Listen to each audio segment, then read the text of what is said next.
excellent for everyone to understand how tightly woven all the bloodlines really are. Yeah, they are. They sure are.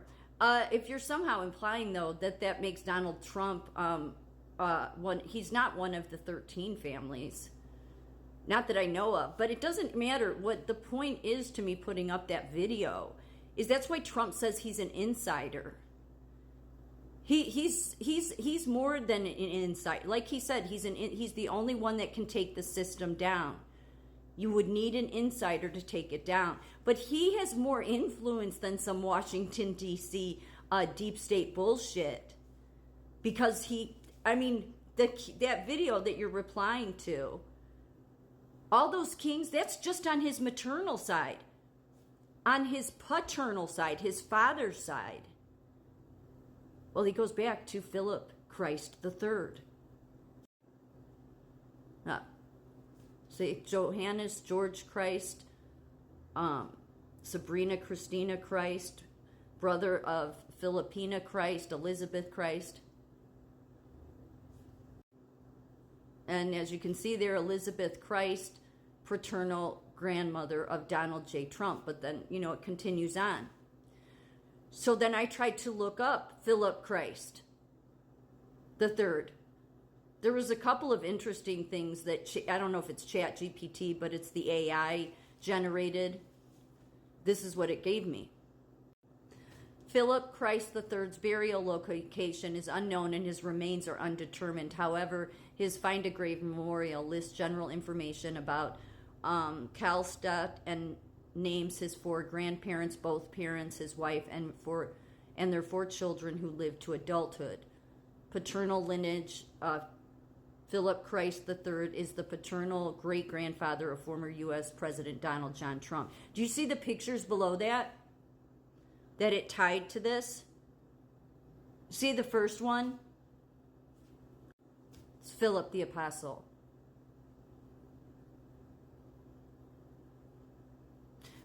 One of the 12 apostles. Now, there's a couple of Philips in the Bible.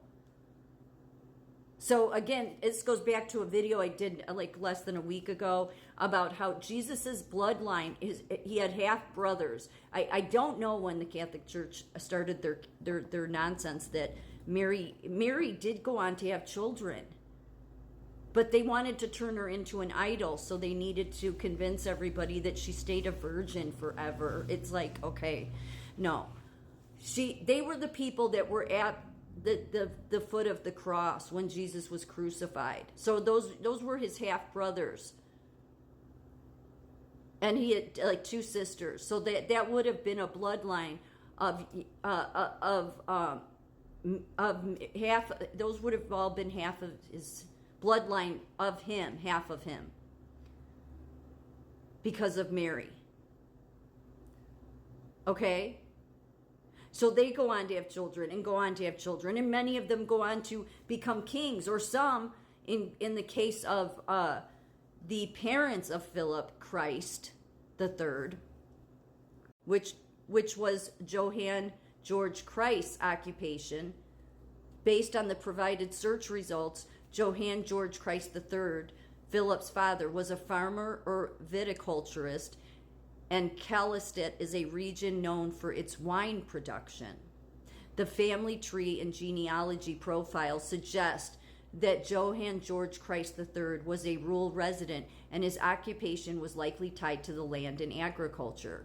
As for his social status, Johann George Christ III was a member of the local peasant class, or the Bernenstein, I can't see all of it, but which was a social and economic group characterized by small-scale farming. This class was distinct from I'm sorry, I must have cut it off. Johann George Christ III would have been part of a tight-knit community of farmers and wine growers, which social relationships and economic ties that were closely tied to the land and local traditions. His social status would have been influenced by his occupation, family connection, and local reputation, rather than formal titles or aristocrat connections. considered part of the peasant class. There's also Philip III of France, but the dates don't line up, but that doesn't mean anything. All the kings were named after their first names.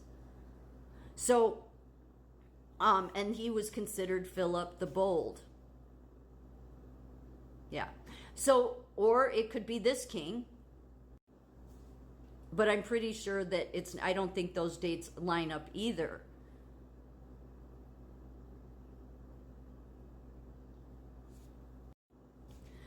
And when I tried to look for Philip Christ the Fourth, it pulled up Philippians 4. That's what it generated.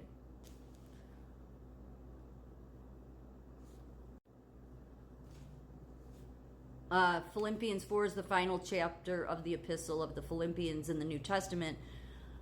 Yeah, it just goes on to talk about what Philippians 4 is when I put in Philip Christ III. But this one is the most interesting one because Jesus' biological brothers continue on. And as I had said in my video where I did that about Jesus having biological brothers, there was a line he wanted the Christian faith to be passed down to, and it was his bloodline. Even though, all were his brothers and sisters, no, these are his direct brothers and sisters through a bloodline, through, DNA, genes, whatever.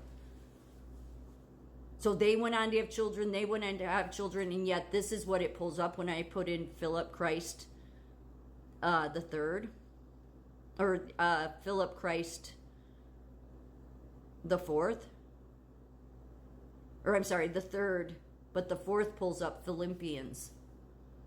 So yeah, I guess what my point is either way, his father's side is directed, or has a line connected as well. Whether it's directly to one of Jesus's biological brothers, that would, in my opinion, still be considered royalty. I just would be. Or it's either the King of Spain, Philip the Third of Spain, or Philip the Third of France. But that means both his parents went back to royalty. I don't know what people, I know it seems confusing, but yeah, that's what AI says. I mean, AI knows everything, right? So, yeah, I mean, I'm assuming we will eventually know somehow.